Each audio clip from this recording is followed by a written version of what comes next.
नमस्कार मित्रांनो, माझं नाव आहे अविनाश कोकाटे. मी माझ्या स्टोरीवाला या चॅनलवरती तुमचं सगळ्यांचं स्वागत करतो. तुम्हाला माहित नाही म्हणून सांगतो, पण मी एक नादी माणूस आहे आणि मला नाद आहे वाचण्याचा. तर असंच मी सध्या ॲटॉमिक हॅबिट्स हे बुक वाचत होतो, जेम्स क्लिअर यांचं. तर हा जेम्स क्लिअर अकाउंटेबिलिटीवरती धडे देत असताना एक सुंदर विचार त्याच्या पुस्तकात मांडतो.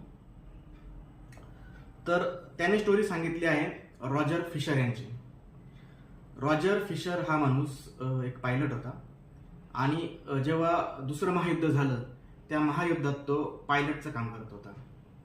दुसरं महायुद्ध संपल्यानंतर त्याने हार्वर्ड स्कूल्समध्ये प्रोफेसर म्हणून नोकरी चालू केली आणि तिथं तो स्ट्रॅटेजीज बनवत होता, स्ट्रॅटेजीजवरती काम करत होता. तर त्या कामामध्ये त्यानं एक अशी सुंदर कल्पना मांडली आहे.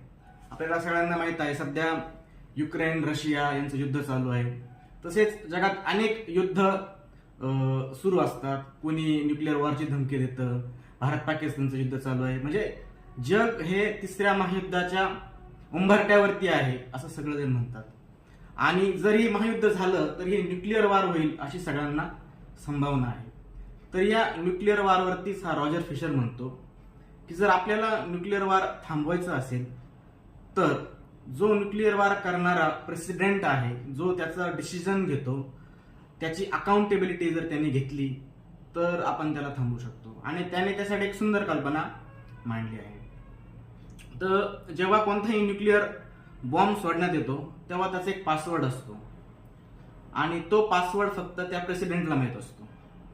तर तो पासवर्ड जो आहे तो आपण जर एका कॅप्सूलमध्ये बंद केला आणि तो बंद केलेला कॅप्सूल त्या प्रेसिडेंटच्या अत्यंत जवळच्या व्यक्तीच्या हृदयात ठेवला, ओके, तर जेव्हा प्रेसिडेंटला जो डिसिजन घ्यायचा असेल की मला वर्ल्ड वॉर 3 चालू करायचं आहे आणि ज्यामध्ये मे बी हजारो लाखो लोकांची हानी होणार आहे, तर हा डिसिजन घेण्यापूर्वी मला पहिल्यांदा माझ्या जवळच्या व्यक्तीला मारावं लागेल.